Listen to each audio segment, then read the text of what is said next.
Sadhgurunath Maharaj Ki Jai, and welcome to Jagadambe Reads the Holy Books of India, Bhaktavijaya341.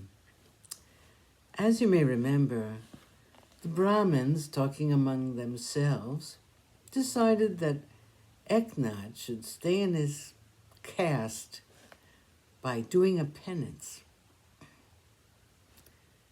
If we say he's already purified, our pride will have gone for nothing.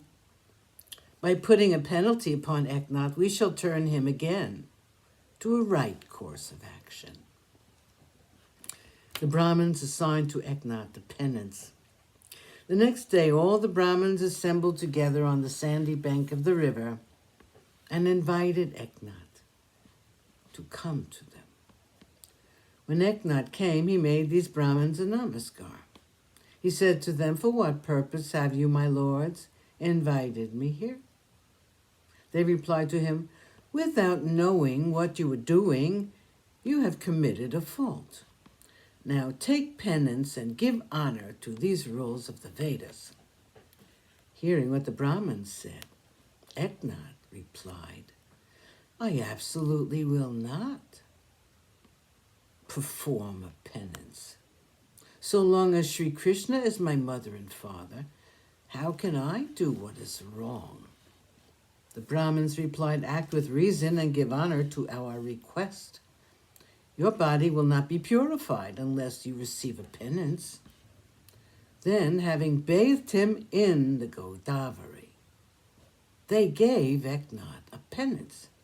They placed ashes and cow dung on him and repeated the mantras given in the Vedas.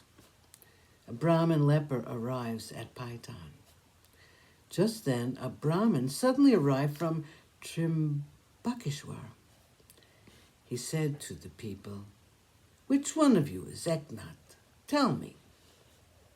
This man's whole body was covered with leprosy sores, and no part of his body was clean.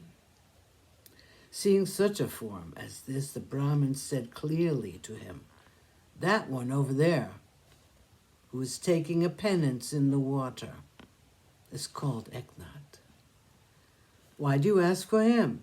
Tell us quickly." To this the Brahmin leper replied, "While performing austerities at Trimbak, Shiva appeared to me in a dream and sent me here. This husband of Uma said to me, 'At Paitan there is the Bhakta of Vishnu Eknath. He has feasted a great many of the unmentionables on the day of the ancestor ceremony. This is a holy thing to me. If you go at once to him, and if he will give you a part of his holy deeds, your leprosy will go away at once.' The moment I had this dream, I started to come." Hearing these words, all the twice-born were astonished. "In what Shastra," they said, "is it written as a holy thing to cast Brahmins aside and dine the outcasts?" Some said, "This is all false.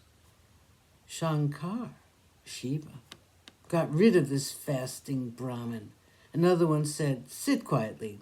Does one need a mirror to see the bracelets on one's hand? Let us see how Eknath's trust turns out." Eknath cures the leper. The leper then went into the water of the Godavari and said to Eknath, "Shiva causes you to repeat for me the good deed you did for the unmentionables." Eknath said, "I will give you what you desire." And he poured water upon his hand. All the Brahmins stood amazed at seeing the strange sight. Suddenly, in the twinkling of an eye, his skin had a luster. Seeing this very wonderful thing, the Brahmins were astonished in their minds. They said to one another, "We have been proud of our clinging to our usual duties, and that is what has hindered us. To give a penance to a Vishnu Bhakta has only brought a stain upon ourselves." Sadhgurunath Maharaj Ki Jai. Thank you for coming. I hope you come again.